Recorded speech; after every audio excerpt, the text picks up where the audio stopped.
Hello, welcome back to another edition of the I'm Always Right Sports podcast. I am your host, as always, the Mouth of Michigan, Rob Mendyka. With me, as always, my co-host, the Merksel, Mike Merkel. He's here, and due to the grace of the good Lord above, we have the whale man himself, Kyle Budzanowski, in the house as well. We got a lot of stuff to go over today, guys, but first, we are going to start off with another interview segment that we've been talking about the last couple of weeks. We have Notre Dame College's head coach, swimming and diving team for both men and women's, Stephanie Gyurke. She is going to be doing an interview with me for the first part of the episode. When we come back, we got wrestling talk, we got basketball, we got some NFL news, lots of good stuff coming your way. But to start off this week's episode, here is our interview with swimming and diving Notre Dame College head coach Stephanie Gyurke.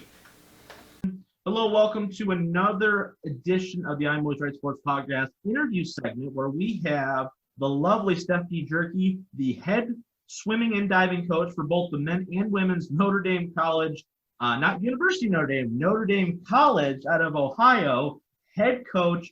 First of all, Stephanie, thank you so much for being here. We are so excited to have you. Welcome to the show. Thank you so much. I'm super excited too. I am above the moon here. When I first introduced this segment a couple weeks ago, I didn't think that any college coaches would be interested, and then a mutual friend of ours, Rhonda McClarty, reached out to me. I know you have her son Bailey on the team. I actually coached Bailey in football for a season, weirdly enough. Oh, so cool. So their whole family was involved in the same organization I'm in that I coached the youth football in. So luckily she reached out. She sent you my information. You reached out to me, which I, once again, am super thankful for to be on here.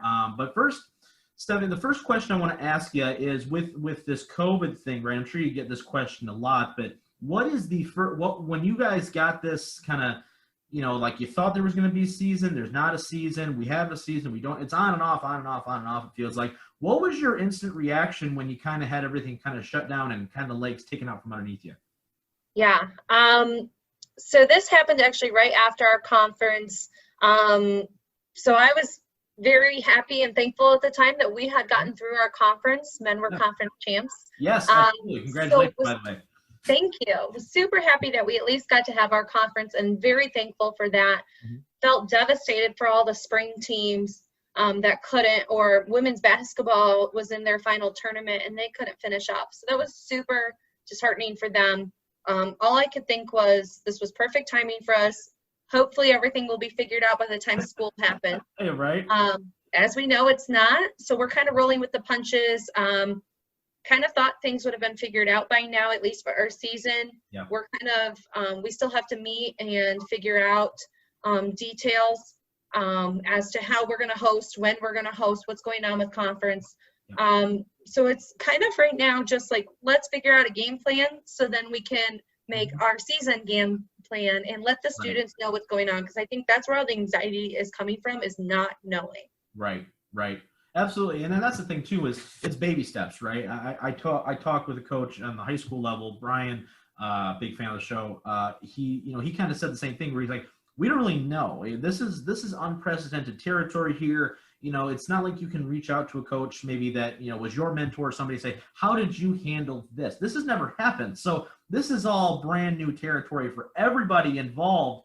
Yeah. Kids included, coaches included, programs, schools.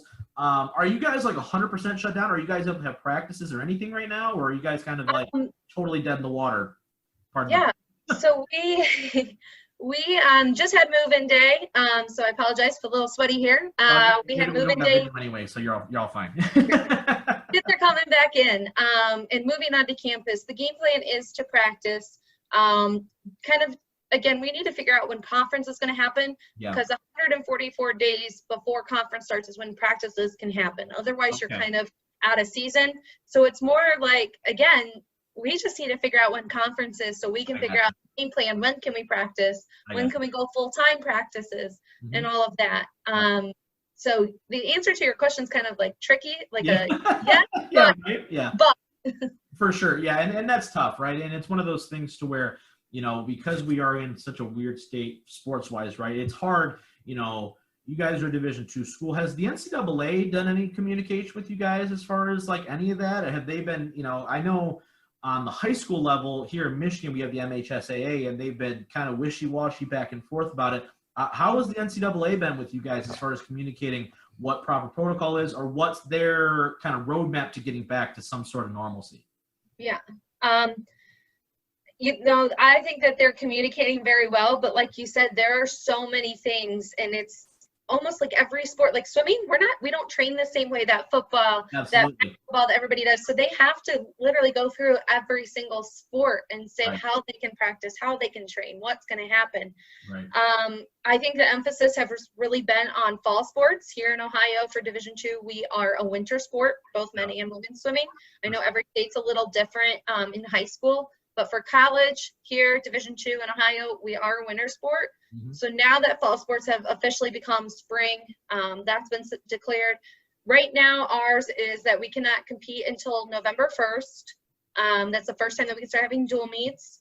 And at this point, you have to be socially distanced while you practice. There's so many people that you can have per lane, per practice. Right.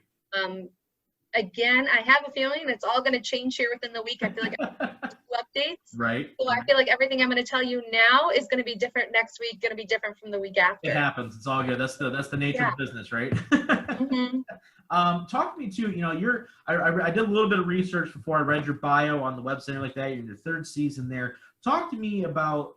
I don't know if this is common or not. I'll be right up. I'm not the biggest swimming guy in the world by any means, but talk to me, because at least in my high school we had a women's coach and a men's coach, right? You're doing both, and clearly successful. You're coming off your first Mountain East championship, which once again, congratulations there. It seems like everybody I talk to is coming off a championship win, so that's awesome for sure. Talk to me about the difficulty in doing both. Is it the same? I mean, I'm sure the training has got to be a little bit different. The methodology may be a little bit different. Talk to me about how hard it is to balance both squads, and attacking the goals, maybe a little bit differently, because maybe one squad's a little ahead more than the other is. For sure. Definitely different, 100%. But I love how different it is because both men and women match up so well.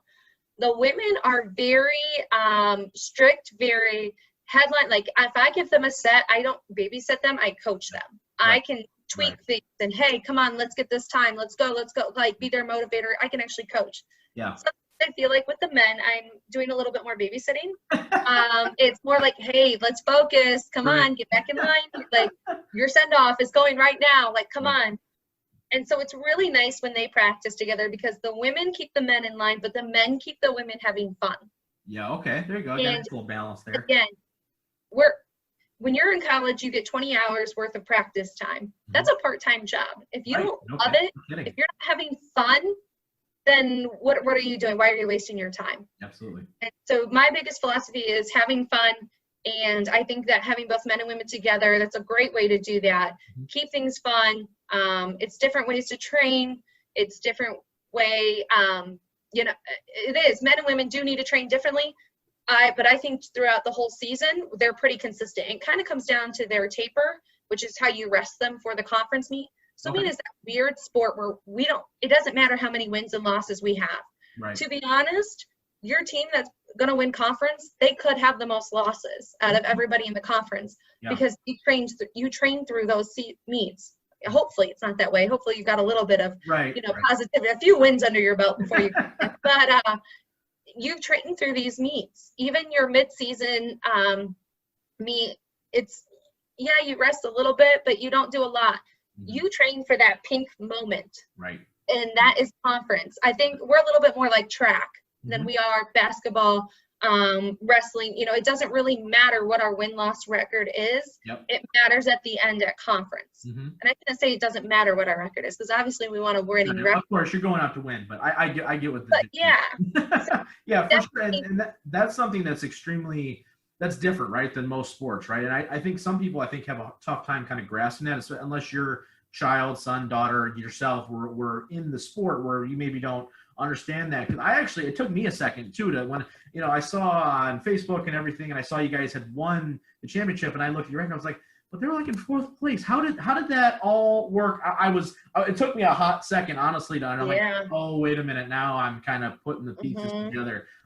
For sure. But, it's interesting that you said, you mentioned to me, though, that one of the pillars that you're kind of building this program on is still being able to have fun and not taking this, so serious to where you're miserable the entire time. talk to me about your philosophy. You know, you've been a head coach now a couple years. You have the first championship, so you got the first ring on the mantle kind of thing. Talk to me about what your philosophy is coaching wise. You know, what's the one thing that you think maybe separates you from another coach and maybe in your conference, your division, or what makes Stephanie Gyurke different than everybody else? Oh man, where do we start? List resume, go for it. We got right? time.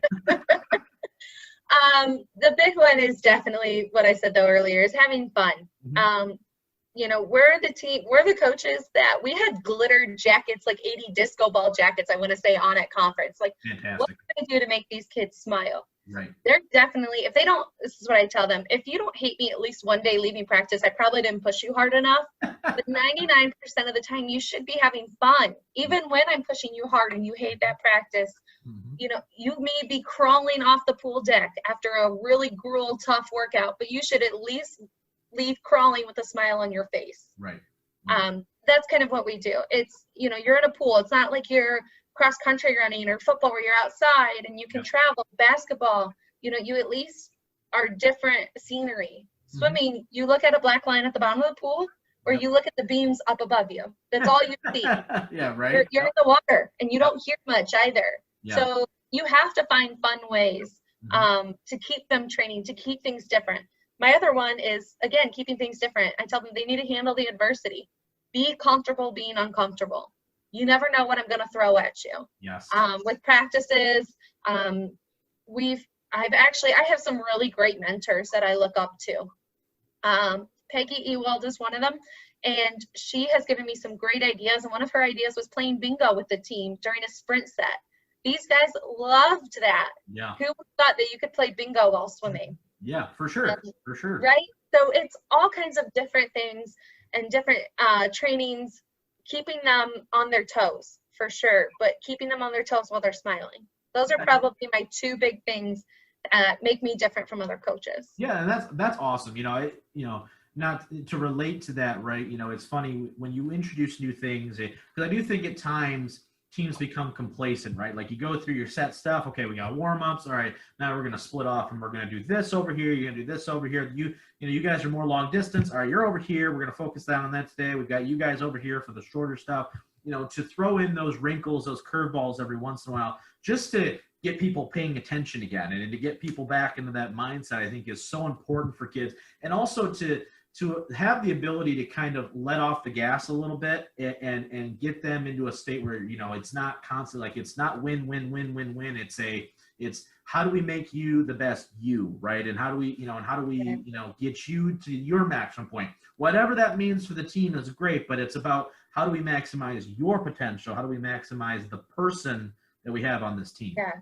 Amen. Amen. I think too many coaches get wrapped up into, this is my type of training, we're going to follow it. If you don't fit the mold, move along. Yes. It's what's best for the kids. And I think at that D2 level, a lot of people will pass over. They think D1 or bust when they go to college. It's not the case. There's a different division out there for everybody. There's different levels within those divisions. Absolutely. There's some D3 schools that would kick our butts if we went up against them. And there's some D1 schools out there that I know we could beat. It's you have to find your right niche. You have to find what's right for you.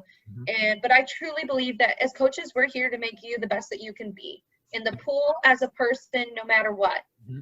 Hopefully the life skills I'm teaching you in the pool are life skills that you will take with you into your job, into work, into X, Y, and Z. Yeah. If you left here being a better person, you know, hopefully you were a better swimmer after you left, but if you could leave here being a better person, I've done my job. That is so important. And we talk, this is a similar conversation I had with Brian too, where, you know, it's really about the people at the end of the day, right? Wins and losses, they come and go, right? But building the program the right way is getting the right people and getting that right mindset about what you're doing there, right? And like I said before, wins and losses will come and go. You're going to win, you're going to lose.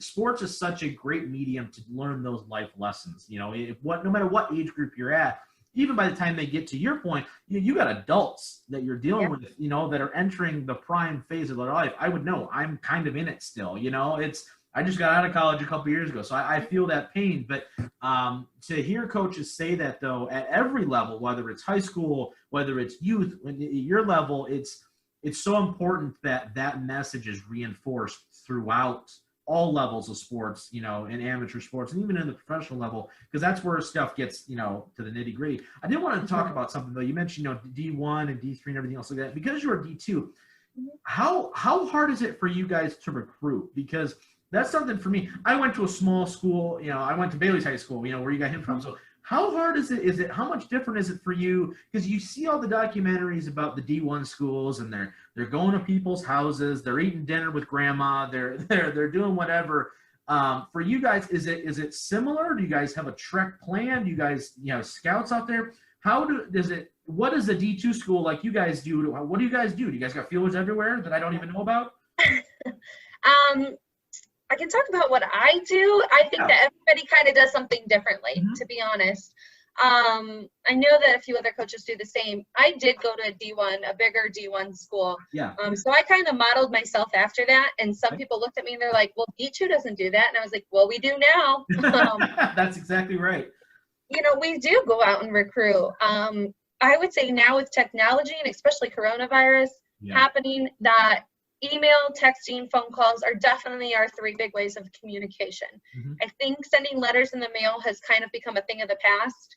I still like to do a couple a year, just because I think that's a really special moment when you get mail yourself. It's like, oh my gosh, yeah. Right? To have that letter in your hand is so cool. So if I have their address, we do send out one letter a year or two, depending. And it's kind of for us, I think, anywhere, everybody's going to be different. You have your recruiting program that you use, your database, and you just kind of keep in contact that way. We narrow down, we have certain time standards that we look for.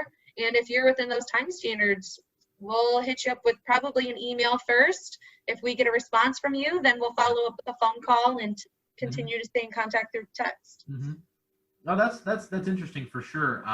Because you see a lot of these schools kind of come out of the woodwork, like I'd be lying if I told you right off the bat, like I knew where Notre Dame College was, like that, right? Like, yeah, right. No, most people don't, right? But at the same time, I do find it interesting how you're still able to put together a championship caliber team, right? And able to find these kids kind of through the woodwork and what have you. I mean, are you guys like getting tapes all the time? Is there like a place you guys are going to for kids? How do you hear about the guys? How did you hear about Bailey, for instance, right? How do you hear about some of these kids? Bailey, I think we found through one of our recruiting databases. You have to bear with me. It's been a hot minute since I've recruited Bailey. He's been on now the second year. Right. But we do have some databases that swimmers will sign up for, just like football, basketball. Be Recruited, NCSA are two of the big ones that have all the sports. So anybody who's listening, you can hit up any of those sports to be recruited on there. And then there are a couple swimming ones that are a little bit more specific.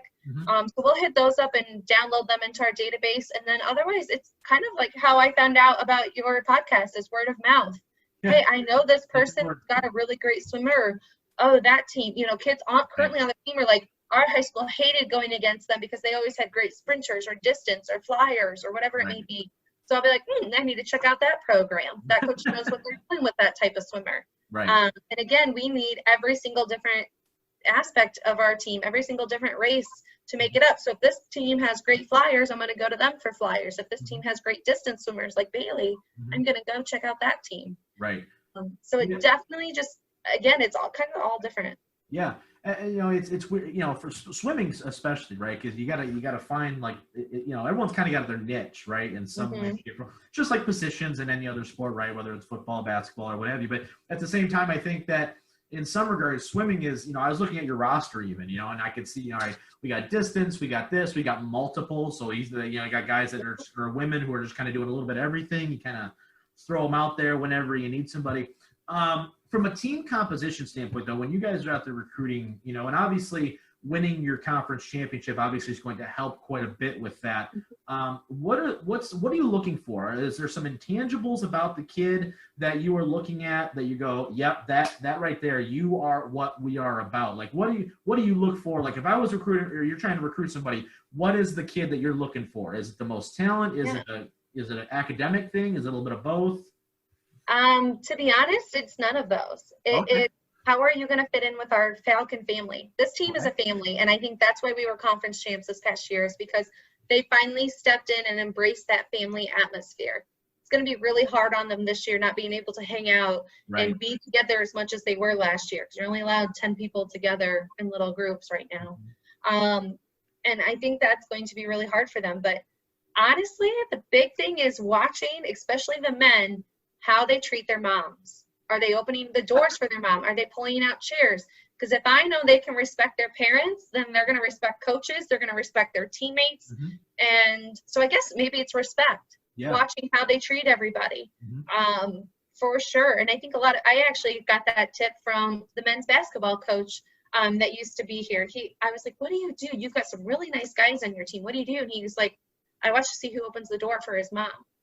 And granted, he was recruiting all men, so I have to adapt that a little bit for women. Because maybe dad opens the door for everybody. You definitely have to adapt it a little bit for the women. But it's still the same for the women. How are they treating their coaches? How are they treating their parents, their siblings, when they come to campus?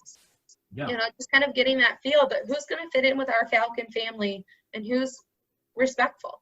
For sure. That's something that's I think is a little bit refreshing, because I can have coaches on here before and they go, okay, well, I'm going to look at prototype A, right, and go with that kid, and then he's kind of an a-hole, and then we got another guy over here who's maybe he's not the number one, but wow, is he a team player, and he's the kind of guy that will do anything for you, and you go, all right, well, I tend to lean more towards player B just because of that, for sure. The college game is so different from high school in so many different ways. I do have a quick question for you, though, as far as how you wound up at Notre Dame, right? I read your bio. You were at Ohio for a little bit and everything like that. What was so intriguing about the school for you to not only take on the men's or the women, but both, right? Where they were like, here you go. Here's the entire swimming program.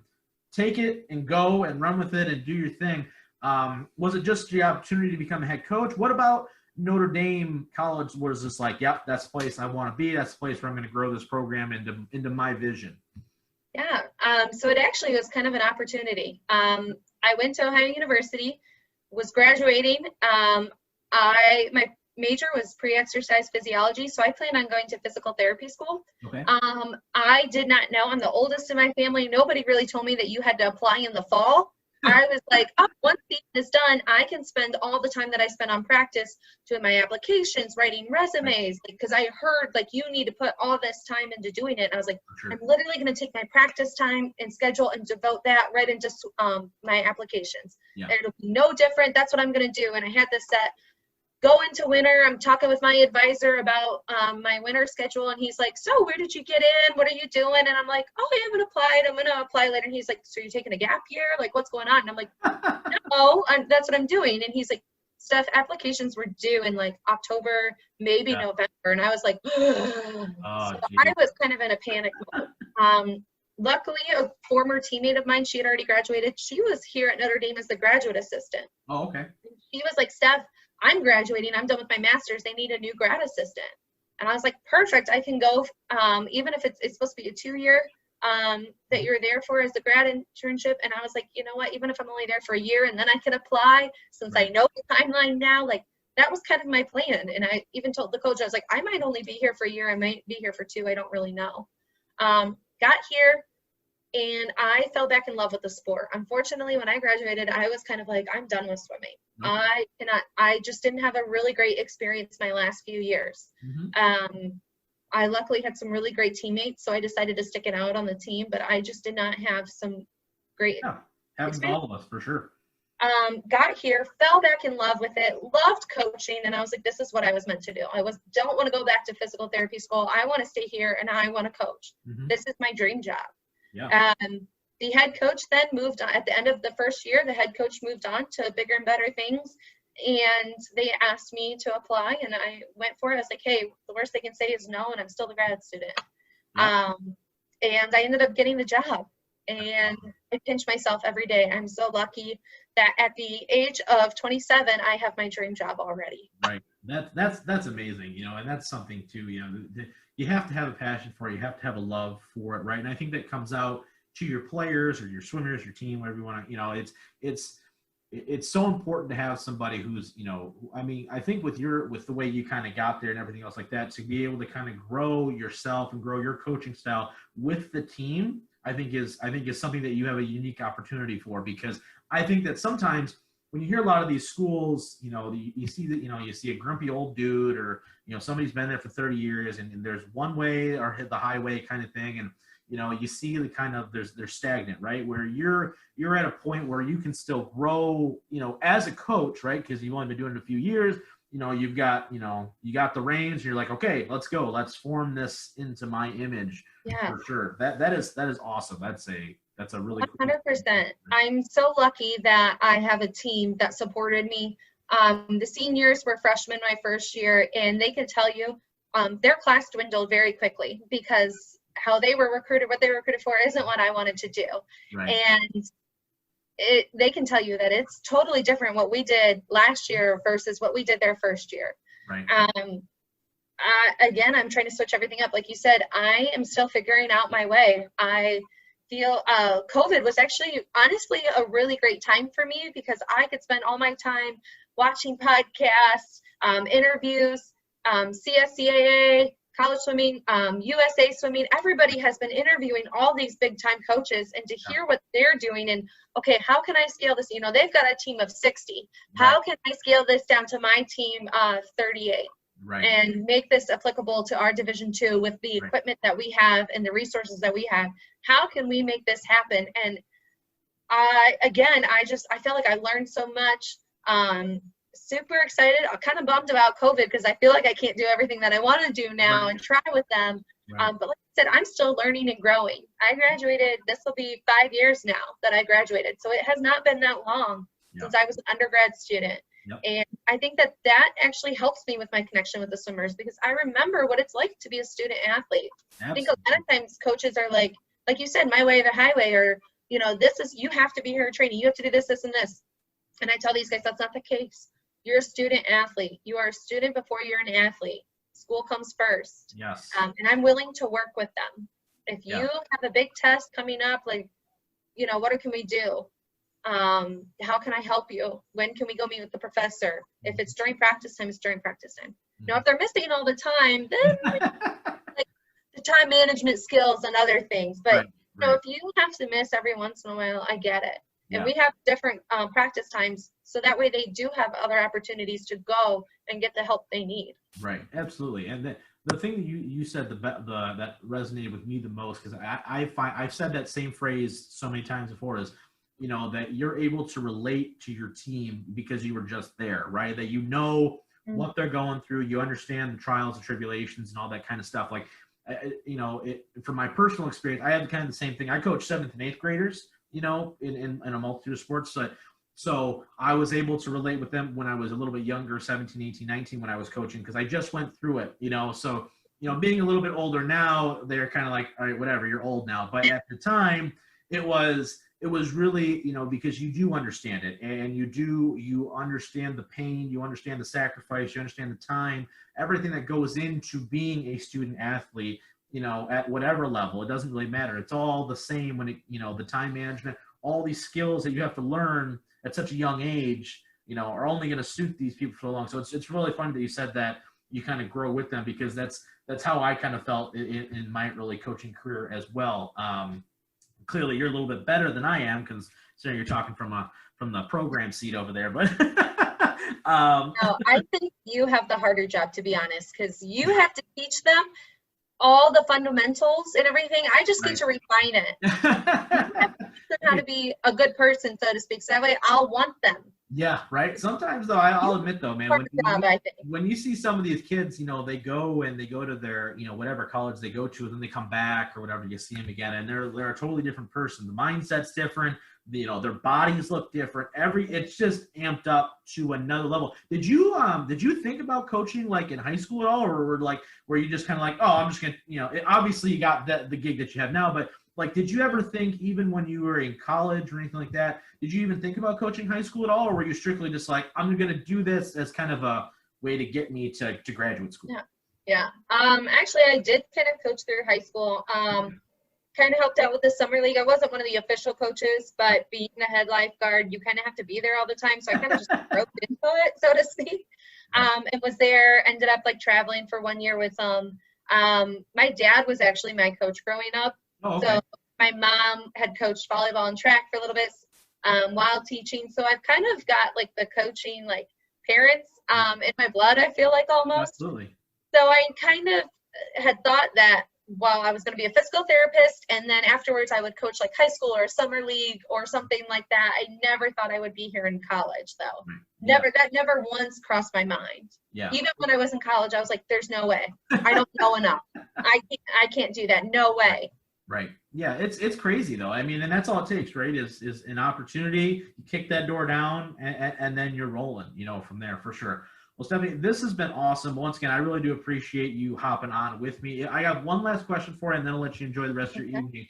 If there's one thing, if there's any recruits out there, if there's anybody, there's one thing, and I ask everybody this at the end of my interviews, is there's one thing that we can know about you, your program, and your school that you represent.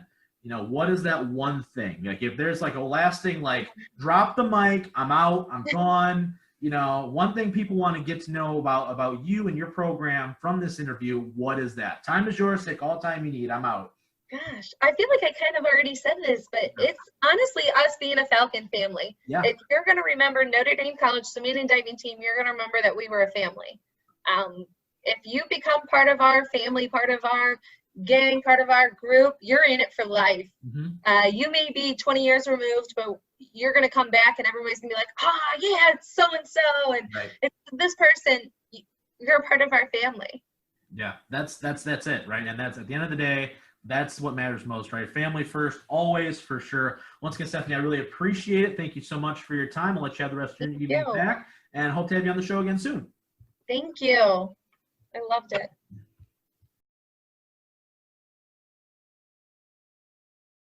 And welcome back to part 2 of the I'm Always Right Sports podcast. Thank you so much, Stephanie, for your time.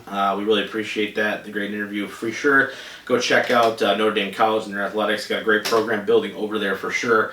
But Mike, Kyle, let's just jump right in here. We got a lot of stuff to go over. Let's start off with the most recent news of the day. The Yannick Ngakoue. Is that how you pronounce that name?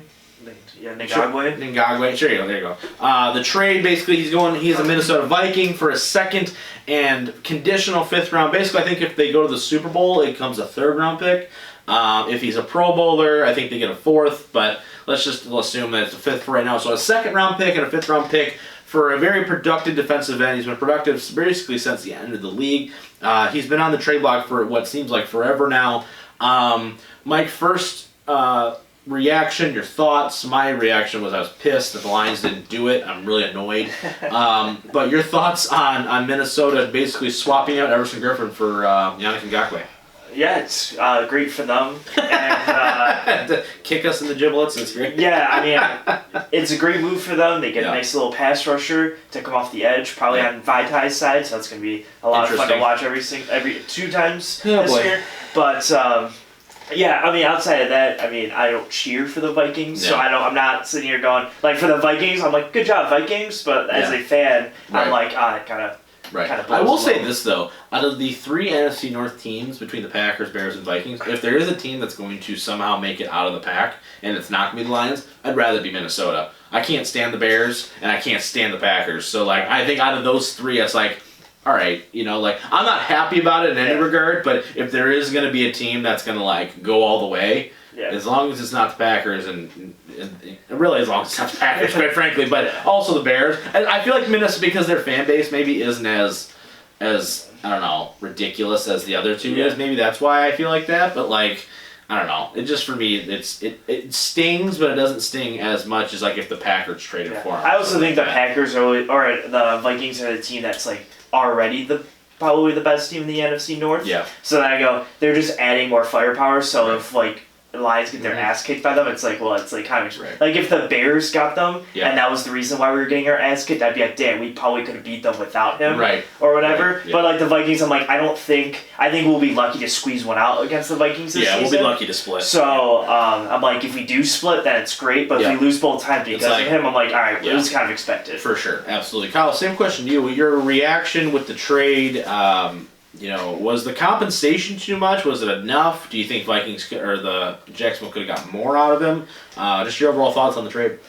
Well, I mean, I don't know about how much he'll be able to do in Minnesota. I know that Minnesota wants to make the term a long-term deal. I know that they're in like a lot of cap situation stuff, but I know they want to make it a long-term deal eventually. But on the other side, and he really wanted out. Like back months ago, he wanted out of Jacksonville. He made it clear he wanted out of Jacksonville. He was arguing with the owner on Twitter. Yeah. So that shows you how much he wanted out. Right. So I think like you probably could have got more, but as much as he wanted out of there, I think the leverage is gone. Yeah, you just kind of got to do what you got to do. And I think it was for both sides. I'm interested to see. I just checked. I think the Minnesota's got like $12 million in cap right now. I think is where they're at. So I mean, technically they could do an extension with him. However, I don't know with the possibility of the salary cap possibly lowering next year. I think that's why you've seen kind of a halt. I think that's why Clowney's still out there, quite frankly, is because of something like this to where I think teams are afraid to make super long-term commitments right now. I think that's why some of these extensions are being held up. Like, I know Kenny Galladay at some point is going to get an extension. I'm guessing they're probably going to re-sign Taylor Decker, right? Yeah. But I don't know if they're trying to, and they obviously can offset and they can do some things where they can, backload some of these deals for sure. But I think until they actually have a season, and we're 14, 13 days away, something like that, right? From the first game, right? We're 2 weeks away, right? Well, we're 10 days away from the actual first game. At first game, right, yeah. So with that being said, right, I don't know if teams are kind of like just kind of waiting and seeing what's going to go on and what happens and see how much that cap really gets lowered, right? Because I think the Lions right now, have 23 or 30 million, something like that in cap right now. But as you know, and I've been saying this forever that I thought that another move was coming. It hasn't happened yet, but nonetheless, this is a big move for Minnesota. I think they're really trying to get into a point where they're locked and loaded and ready to go for this season. And with that being said, if you're a Lions fan, you're kind of pissed. I would have liked to see the Lions pull this trigger, right? A second and a fifth. Hell, even if it's a second and a third, that means you got to the Super Bowl. I'm guessing you're not really going to be mad about missing those picks. I would have pulled the trigger. Would you have pulled the trigger, Mike, on this deal, knowing the compensation? Yeah, probably. Yeah. Kyle, would you have pulled it? Probably.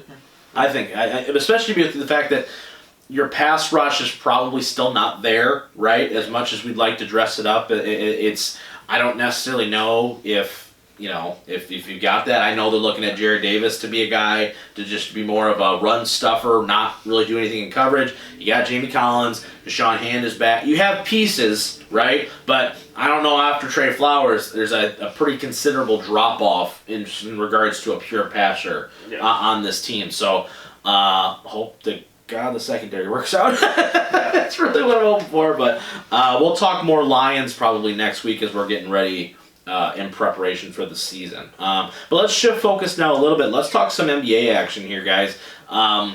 The first round is kind of starting to wrap up just a little bit, right? We have got a couple straggler series, but you kind of get a feel of where they're going, right?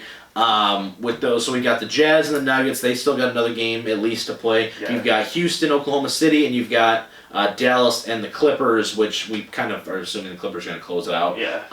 And then, remind me, the Jazz are up 3-2 on the Nuggets right now, yes. right? So I think, if anything, that's probably the series that's most likely up in the air, right? In my opinion, am I wrong on that? I think the Nuggets are turning upwards in that series. Yeah, they are. So they won this last game, and Jamal Murray's playing good, so it's probably going to go to Game 7, so expect Tuesday night to have Game 7. To have the final standings, right? I think that Oklahoma City gets closed out as well, as long as Houston just needs to be okay. I don't, you know what I mean? They're pretty banged up. So, but the first thing I really want to talk about, and we talk a lot of Lakers on the show, we talk a lot of LeBron on the show. Obviously, if you know Kyle or Mike personally, you know why. But also because he's still the best player in the world, and I do, I made it a point.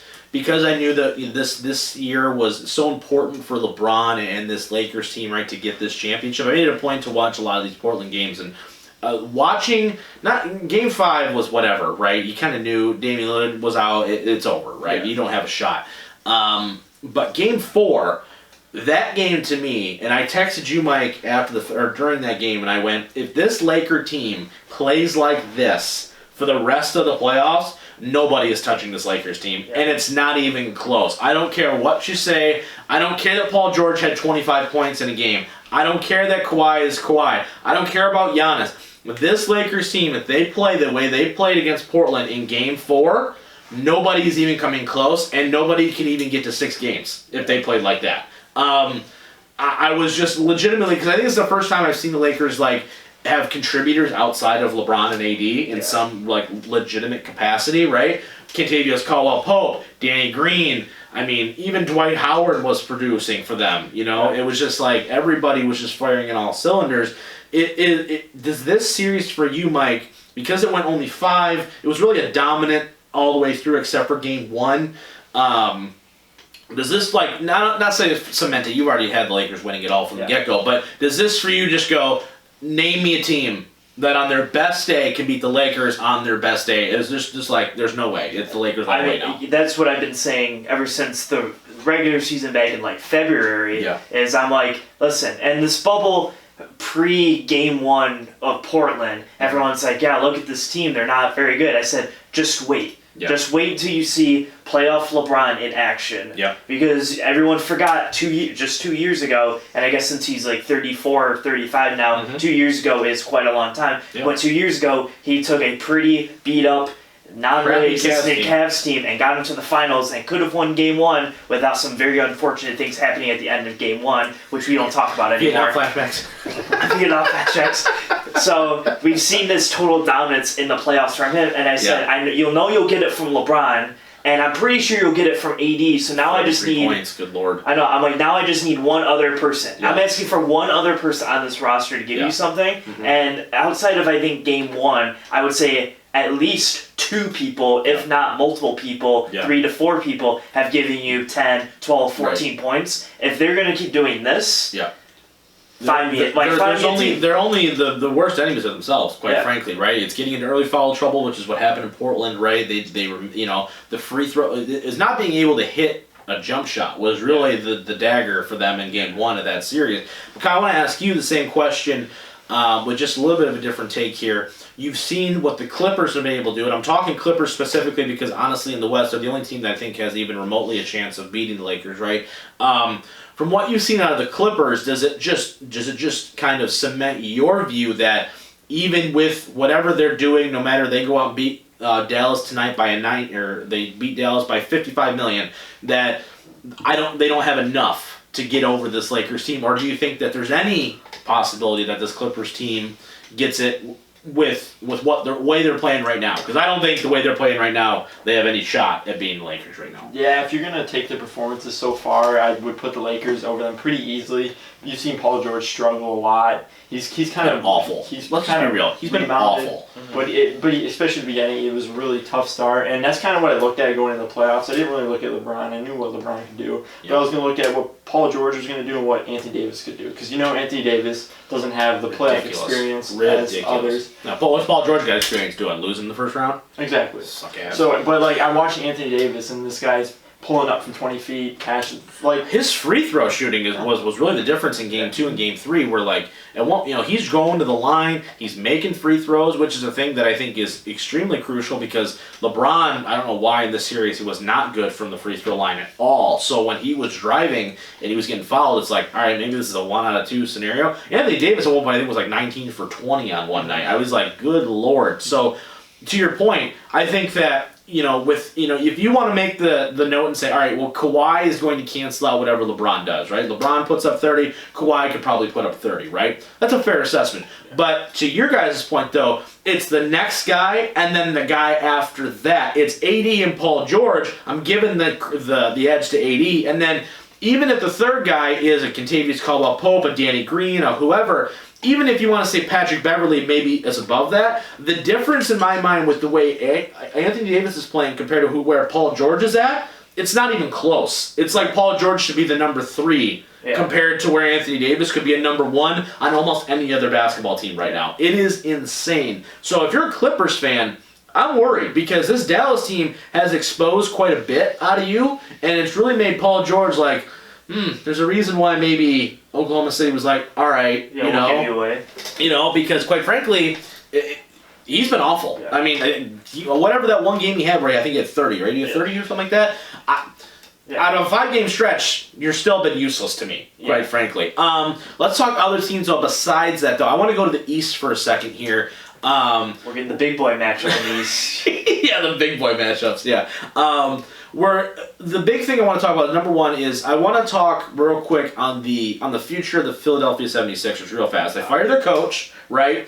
If you're the GM of them, before we talk about, because this is a team that we've been talking about for years where you go on paper, man, they just keep signing guys, right? You had Al Horford now, you've got Tobias Harris, you got Ben Simmons, you got Joel Embiid, you got, name a guy, right? It seems like you had everybody at one point, and you're starting 5, and yet they're knocked out again, right? And it's not even really a competitive 4-game series against the Celtics. In your opinion, Mike, if you're Philadelphia, where do you go? Because you sucked for so long. Yeah. Trust that process. This process at this point was kind of supposed to be fulfilled, and it hasn't.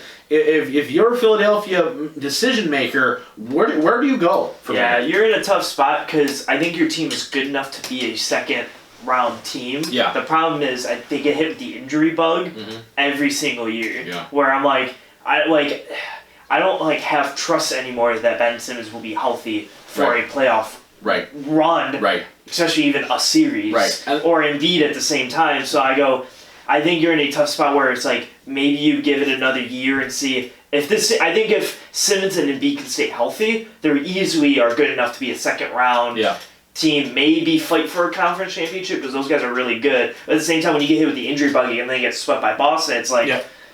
What do you do? So you're in a really tough spot there. I would probably break it down because I don't trust injury bug. If you get multiple injuries, you're in a rough spot. Right. So I would probably tear it down. And they've already come out and said that they're not going to trade. Or I mean, every team says they're not going to trade anybody until they do. But at least the report is that they're going to keep both Embiid and Simmons. They're going to hire a new coach and kind of go from there.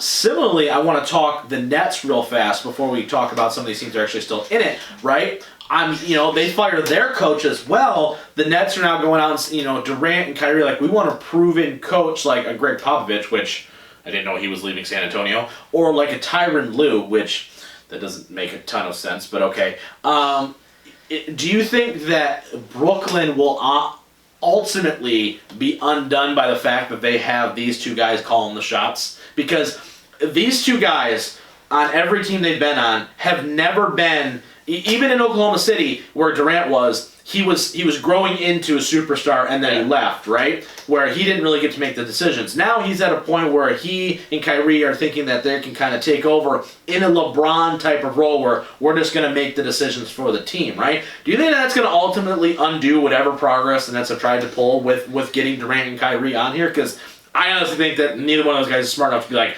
you're going to call the shots here. Well, no, but yes at the same time. But I think it's just going to put a lot more unneeded pressure on Kevin Durant and Kyrie. Because up to this point, I will argue that Kevin Durant and really Kyrie has never really had pressure on them. No doubt, for sure. Because Kyrie, if you take, for example, has been on the Cavs for most of his career outside the injury years where he was on Boston. Well, when he was in Boston, he was terrible. And when he was in Boston, he was not very good. Yeah. But if they lose any of these series with LeBron, it goes, okay, so LeBron lost it. Kyrie, it's he was just the wingman. Yeah, he needed LeBron, Kevin Durant, outside of where I think of in the OKC losing 3-1 to the Warriors series, but then he goes to the Warriors and just wins 2 out of 3, and then he was injured, so you can't really blame him there. So they've never been highly criticized because they've always been on either a great team or have had a great teammate next to them. Yes. Now it's these two guys on the pillar of you're making the shots. If you want Tyronn Lue as the coach, that's on you. Yeah. So if you don't win, now we're dinging you for that. Right. And now they're at that point where I think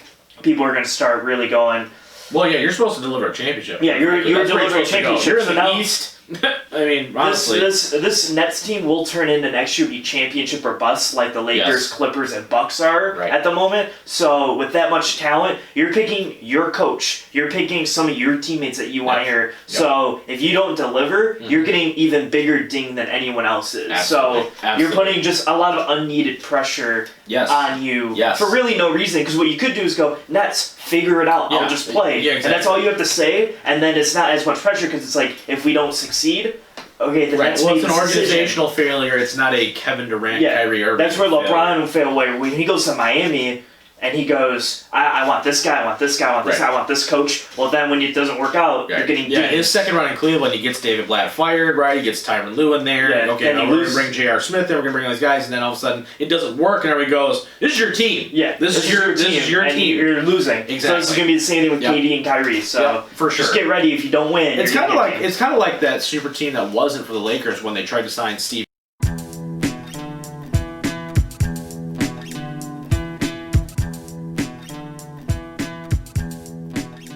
Nash and Dwight Howard, right? And then they brought in Mike D'Antoni.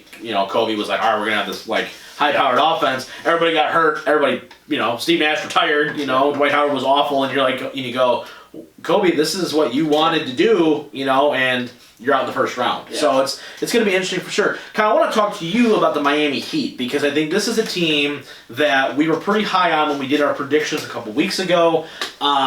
They came out going there. They came out playing. This is going to be. It's going to be fun to watch them in a series where you're going, okay, theoretically they are the underdog right now at this point. Talk to me about this team and how they stack up with the rest of the East. I mean, are you still with their, they can make it, they can pull off the upset of the century here, or where are you at with the Miami Heat? Well, if you look at it on paper, the Bucks really should be really just beating them everywhere. But sell me on the Heat, I guess is a better way. If you're a Miami Heat fan watching this, sell it to me. Okay. So first of all, the Bucks are 31-5 against everyone in the East except for the Bucks. They're 1-2 against the Bucks. The only team with the losing record here. The Heat have Jimmy Butler. This man is he plays with your mind, okay? If you're not watching this on YouTube, you just see Mike just like, wow, your opening arguments are their record against the Bucks, and then Jimmy Butler is Jimmy Butler. That's I continue though. I'll let you go. You got Duncan Robinson, a budding superstar in the league. Real quick though, I do want to say this though, because I watched the previous series, and they did make a conscious effort to double team Robinson off of any pick and roll, any screen. They were like, we are not letting this gangly looking dude drop 45 threes on us. I mean, we laugh about it, but there was definitely a conscious effort to be like, no. Yeah. So continue, but just something to watch. But I think Eric Spoelstra is a great coach. I think that I do think he is a very good coach. He can get the matchups he wants, put the lineups in he wants. I mean, there's still no guarding Giannis. I don't know what they're going to do there, but I think they have a very well-rounded team that can match up to the Bucks pretty well. I still will have the Bucks winning. Yeah. But I think that a really good shot at taking it pretty far. All right, Mike. I'm going to link to you here because you have a couple points here. Real quick though, isn't it funny if we would have started this show? I guess back when you guys were in middle school and I was in high school, but when Spoelstra was coaching those Heat teams and we were like, Spoelstra ain't doing nothing. Yeah. And it's just LeBron and Wade and Bosh saying, sit down. We got this. But it's funny now when you look back and you go, actually, maybe Spoelstra's a pretty darn good. Oh no, he definitely. You know what I mean? He's definitely a good coach. Mike, same question to you. We're not gonna go out here and talk about the favorites because, quite frankly, if you're the Bucks, you should win this series. Yeah, you should. And if you don't, I'm really excited because I get to rip you all a new one. But Mike, you kind of perked your eyebrows at a couple of Kyle's points. So talk to me, sell me on the Heat winning this series. Okay, well, I think you missed a couple pretty big points. Yep. Sorry, my work phone here. My other job. yeah, not this shop, the other right? job. Yeah. I think Kyle just missed a few big points. I think Bam Adebayo is going to be the biggest key to win this game because I think he is one of 3 people in the NBA that can slow Giannis down outside of Kawhi and probably a split between LeBron and AD. Yes. Double, taking turns on Giannis. Yes. Those are the only 2 other people outside of Bam that can really slow him down. I'd love to see LeBron Giannis matchup, by the way, just like down the post for it's phenomenal. Games. Yeah, Oh, dude, it's phenomenal. Like, and LeBron just fully locking in would be awesome. But continue, sorry. Yeah, Bam Adebayo is number one. The biggest key to the win is if he can slow down Giannis like he did in the regular season. What is slowing down in your opinion, right? Is Giannis reached a point now where if he gets 25 and you go, all right, he got his 25 and that's it, and it's not he goes off for 40, because there's an argument to be made with some of these teams, Lakers and Clippers included, where you go, all right, let LeBron, if you're going to let anybody score, let LeBron score. Let Kawhi score. Let Giannis score. Just don't let anybody else score. You know what I mean? I think you can very much slow him down by making Giannis shoot a lot. Yes. Because I think what Bam does is he's not going to guard Giannis on the perimeter. He guards him in the inside. Mm-hmm. And Giannis's footwork inside is not very good yet. Yeah. He does 3 moves, and the moves are very slow. And it's called for 5 goes the line. We saw it in the Pistons series last year. He took 35 free throws in Game 4. Exactly, and it's because the Pistons don't have that big guy who can just sit there and stop you. Correct. I think Bam Adebayo can just sit there and stop you. On the flip side, I think they're going to have a lot of trouble guarding Jimmy Butler and Duncan Robinson, to your point, because I don't think you have a lot of perimeter defenders you have maybe, Chris Middleton. Okay, I'll put Chris Middleton on Jimmy Butler, and so you have to double Duncan Robinson, so now you put Tyler Hero out there, or Kendrick Nunn out there. You have a lot of perimeter three-point shooting that is going to probably light up the scoreboard like they did against Indiana, where I thought Indiana would take them to 6-7, we talked about, and Indiana had no stopping for any of these players. Can we talk a little bit, too, about Miami's defense? Miami's defense was locked down. Miami suffocates you on defense. Oh, my gosh. And when you're someone, because a difference between Giannis and the Bucks and the Pacers is the Pacers play with Victor, TJ. They have their Sabonis or whoever in the inside. They have 4 guys that they distribute. Really, the Bucks offense is Giannis, Kyle Korver, a little bit. Giannis, maybe Chris Middleton. And then there's Bledsoe with a random 3. Yeah, but mostly Giannis. Yes. So if you can suffocate and really slow down Giannis and play that transition ball where you get to stop transition offense to a 3 or a driving with Jimmy Butler, I think you have a legitimate shot going 6-7. I don't think you're not gonna beat the Bucks in 5. No. But if you're taking them 6-7, if you get to Game 7. I think it's going to be one of the most anticipated Game 7s in a really long time. I think it'd be really fun. And I think... Because in one game, and if Giannis... Also, you have to have the lead, because Giannis is not good at playing from behind. No. His game style is not their whole game plan is ball control, right? Let's get something set up in the paint. Let's get them, posted up right here, right? Get them the rock, and let's go with 5-6 seconds left on the clock. Rather than a Heat team where, maybe they can push it inside, but then, oh, by the way, as soon as you think we're going to collapse down, here's a 3 here. Here's somebody out here. So it's 2 very clashing styles. I almost wish a Houston team was playing the Bucks in this series, because that would be a complete 180. You know what I mean? I think this is going to be a great series. Real quick, I want to hit on Celtics and Toronto, just real fast here, because I think these are the 2 teams that I don't think a lot of people are talking about, quite frankly. Not enough. Kyle, I want to ask you first, who do you got the edge with? I think Toronto came out and really looked good. I think much to a couple people's surprise. The Celtics came out and just basically went, you're wounded, we're just going to curb stomp you and be done with it. So I don't necessarily know if that was the best litmus test for them. But talk to me about this series, Kyle. What do you expect, and who do you have winning now that you've kind of seen them in playoff action? Because I think sometimes the expectations change after you've seen them in a series, right? Because I think some people would have had 76ers getting this win or whoever. So I think it's important to review. Well, I think this is going to be a very good series, very close series. I still have Toronto coming out just because their depth. Fred VanVleet, probably a future Piston. I'm marking it down right now. He's going to be a future Piston. I think he plays great, especially when you don't have your full starting lineup. He's a great role player, and then good spark plug for sure. Yeah. Pascal Siakam, I think he's a budding superstar as well. I like how their team plays after losing Kawhi. Everyone's like, oh, what do you don't. Nick Nurse winning Coach of the Year. Yeah. You're a great coach, and I think losing Kawhi, they rebounded even better than they were last season. They're in a better spot than they were last season. So I like the way they're trending, but the same way with the Celtics, they have the Jaylen Brown, Jason Tatum duo. Jason Tatum is really on the up and up. He's been playing great in the playoffs, especially as a young star. Not as much experience. I like their team a lot. But overall, I have the Toronto Raptors just because of depth. Okay, Mike, I want the same question here real fast.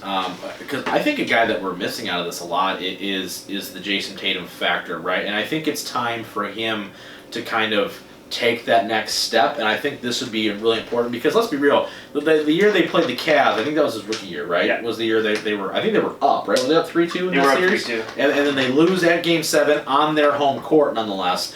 And so I think that was like, all right, they kind of got a pass. But now you've been in the league a couple years. You know, you got some pieces around you. I think this is the time, really, that if you're Jason Tatum and the Boston Celtics, it's kind of like, let's go.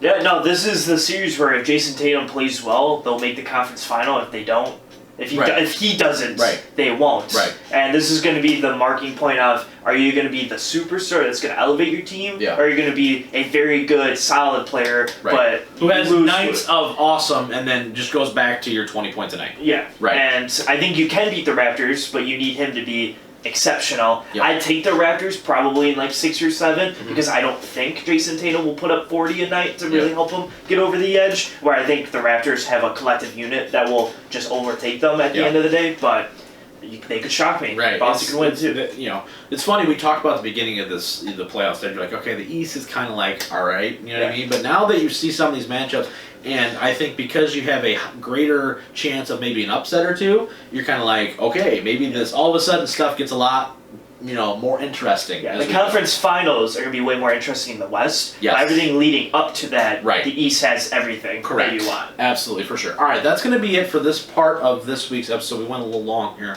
on NBA Talk, which is never a problem here on this show. Never a problem. So when we come back from break, we're going to be talking a lot of wrestling action here. So Kyle's really excited, I'm sure. Lots of good stuff coming your way, though. Stay tuned. And welcome back to part 3 of episode 92. The road to 100 is underway, boys. Got lots of stuff ready to go. Kyle's going to get thrown off some stuff, I'm sure. Maybe set him on fire. I don't know. We'll see what happens. You can't tease that. Emily won't let us do that. I know, right? Yeah, all of a sudden, she won't let us build a ring either, but you know, she's no fun. It is what it is. But all right, let's talk some wrestling action here. We got SummerSlam to go over, Mike. We got Payback is tonight. If you're listening to this on Monday, it was yesterday, so we'll go over that next week. We got All Out to preview. We got a lot of stuff going on in the world of professional wrestling. Let's talk SummerSlam first. I don't want to go over match by match. Just because, you know, what are you going to do? But at the same time, I do want to hit on a couple things. First thing I want to hit on, McIntyre getting the win over Orton. They're going a little bit of a different direction. You know, McIntyre's not even going to be on this Payback show, selling the injury thing, which I get.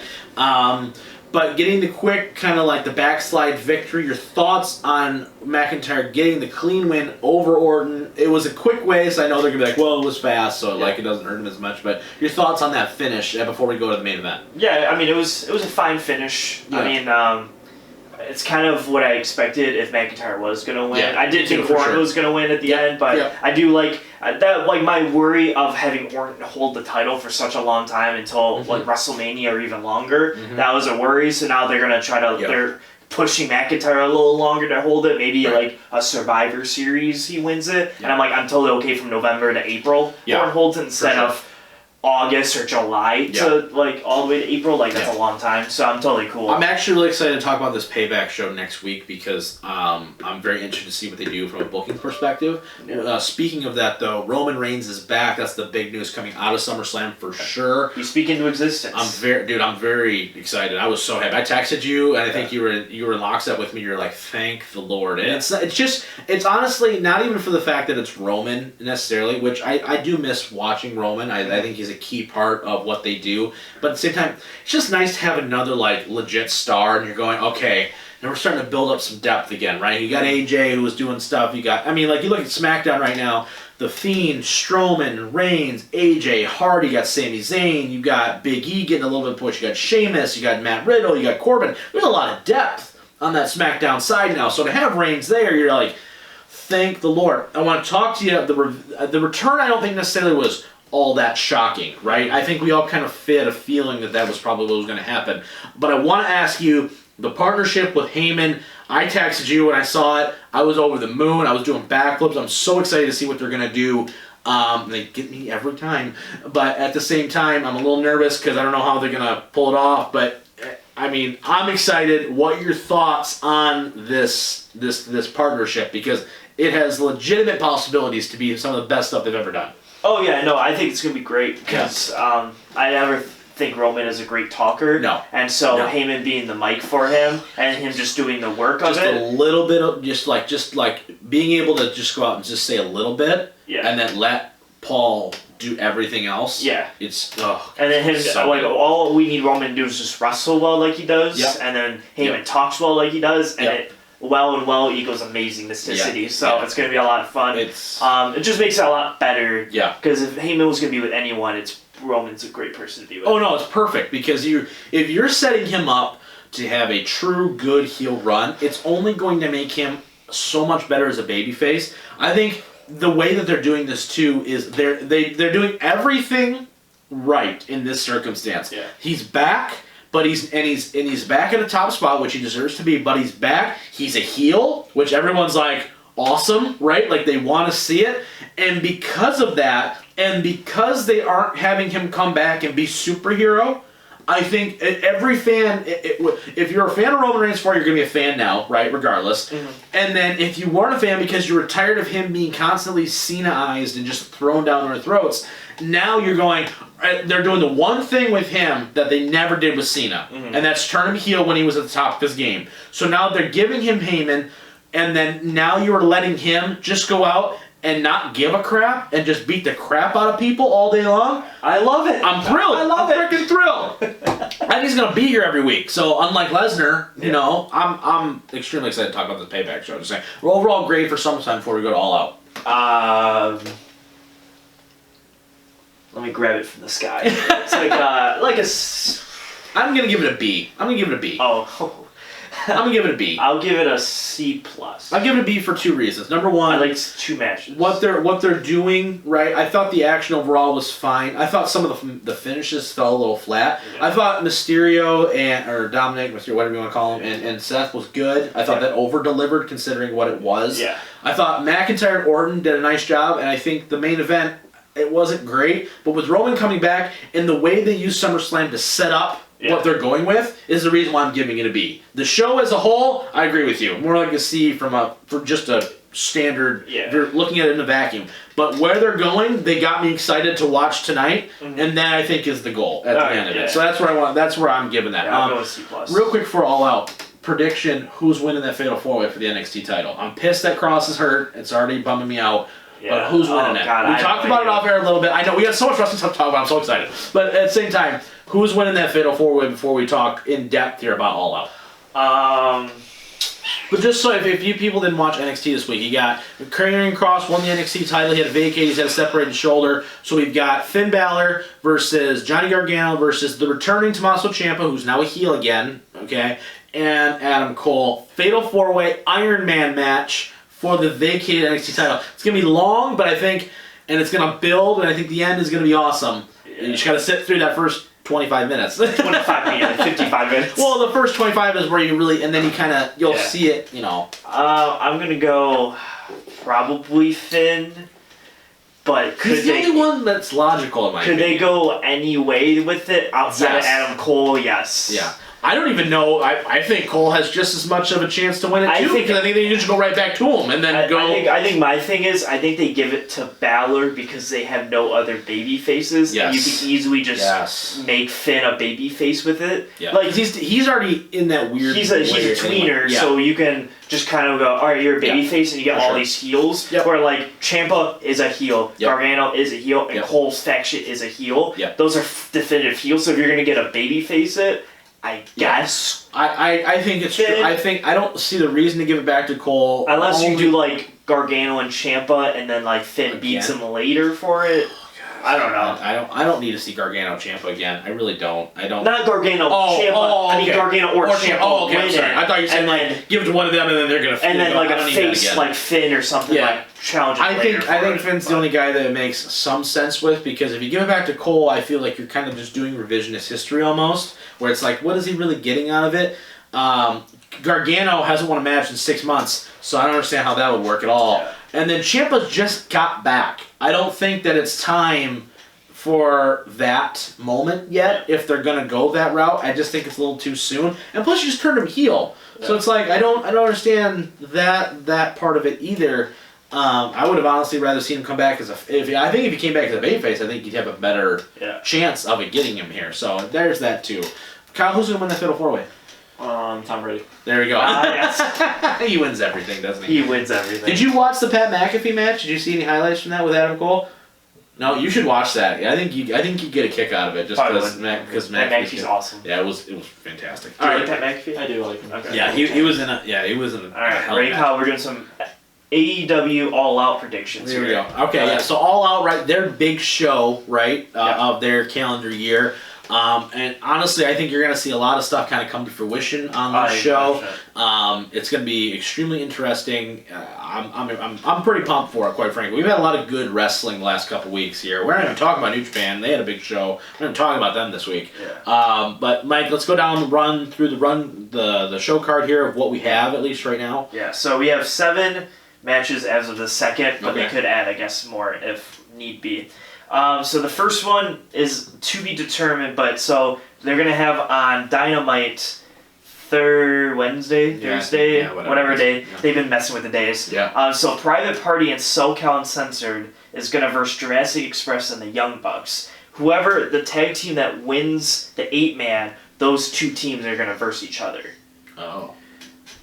So, that's confusing. Okay. So the winning team... So, say, 2 teams go at it. So, Jurassic Express and the Young Bucks and then Private Party and SoCal are in an 8-man tag. Right. Whoever wins that match, those 2 teams that are on a team together, they have a match at All Out. It's like a fight to get to All Out to have a match, it seems like. Yeah. So, I'm just going to throw in the dark that Jurassic Express and the Young Bucks are going to win because I think the Young Bucks need to be on the card somewhere. To have a match. Honestly, it doesn't matter. But it doesn't matter. So I'm just going to throw that out there. So, Kyle, would you take the Jurassic Express or the Young Bucks? I'll take the Young Bucks because of their physicality.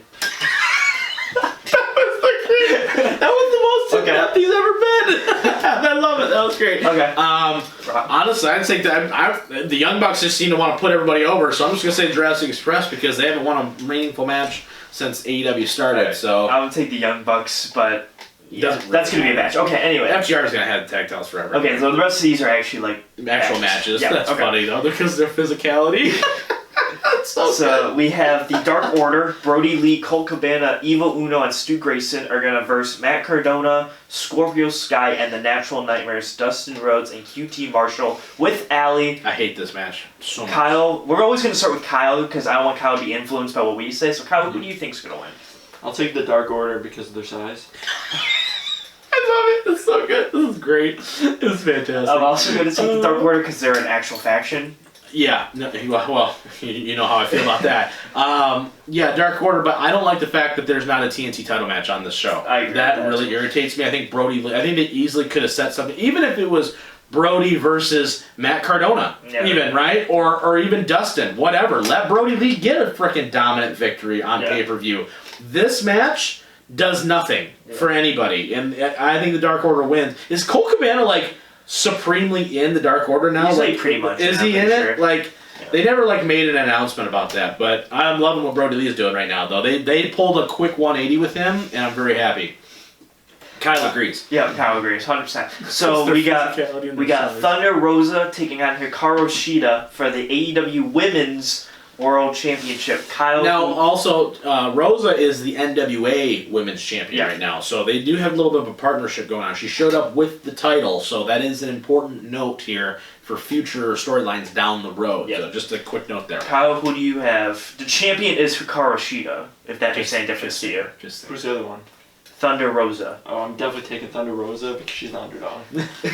Yeah. Okay. I think Shida wins just because I don't think they give it. I also think Shida's going to win, but I don't hate the logic, I guess. I am loving Kyle's wrestling analysis, by the way. This is some good stuff. That's this is Jericho times 12. This is great stuff. More of it. Okay. This is great stuff. So now we have Chris Jericho versus Orange Cassidy in a Mimosa Mayhem match. So are they going to be drunk when they first? This would be Kyle's favorite wrestler, by the way. Match can be won by pinfall, submission, or throwing your opponent into a tank of mimosa. So they won't be drunk? They won't be. I mean, when you dive into the mimosa, maybe they'll get drunk. Okay. So you have Chris Jericho or Orange Cassidy winning. I'm taking Orange Cassidy because he's orange and mimosas are orange.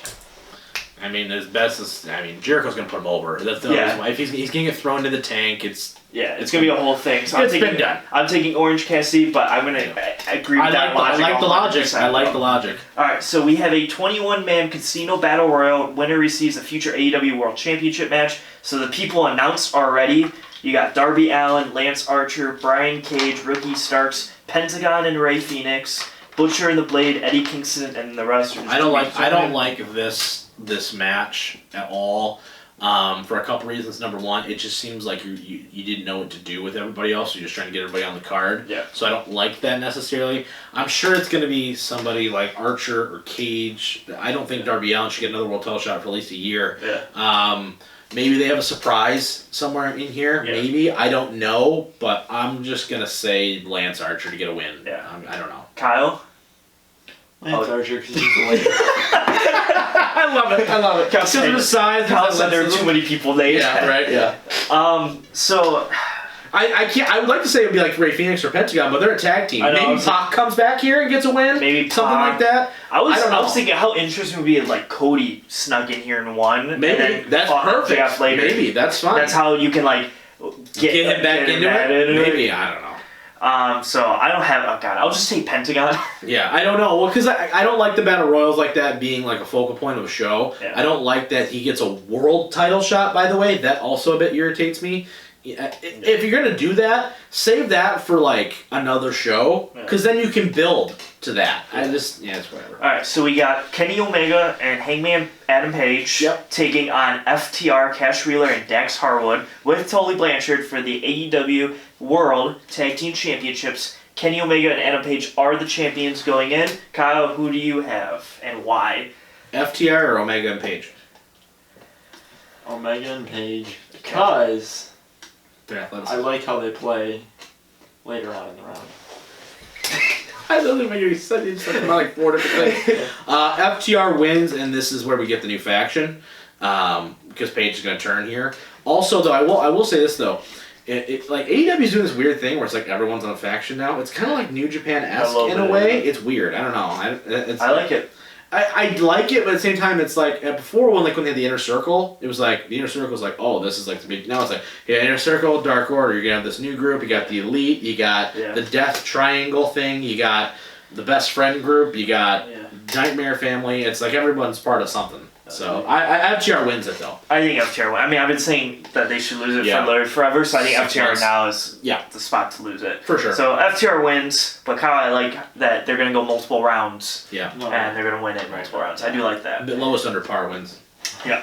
And then we have the AEW World Championship match, Jon Moxley versus MJF with Wardlow for the title, like I said. Moxley is banned from using his paradigm shift. Paradigm shift. Paradigm. That's how it's spelled out here. That's awesome. Kyle, who do you have? Jon Moxley is the champion versus MJF. Jon Moxley because he just brings the intensity. Honestly, if you said that, like you could definitely like that's an argument. Like an argument. MJF gets the win, and he better get it clean. MJF wins. I don't care how. Just win it. Yeah, This is the one match where, since like SummerSlam, every pay-per-view that we've watched so far, this is like the one I want to happen the most. I want MJF to just win it. Yeah, MJF needs to win it here. He's been doing some great work, and Moxley's better chasing than he ever is with the title. So for sure. That's the card. That's going to be it for this week's show, guys. Next week, obviously, we're going to be talking. We're going to do WWE's Payback. We're going to talk maybe some more NBA playoffs. We're going to preview the Lions season as we're right on the cusp of the NFL season being back. Lots of good stuff coming your guys' way as always. But he's the Whale Man. He's the Merc Zone, and I'm the Mouth of Michigan. And we will see you guys as always next time.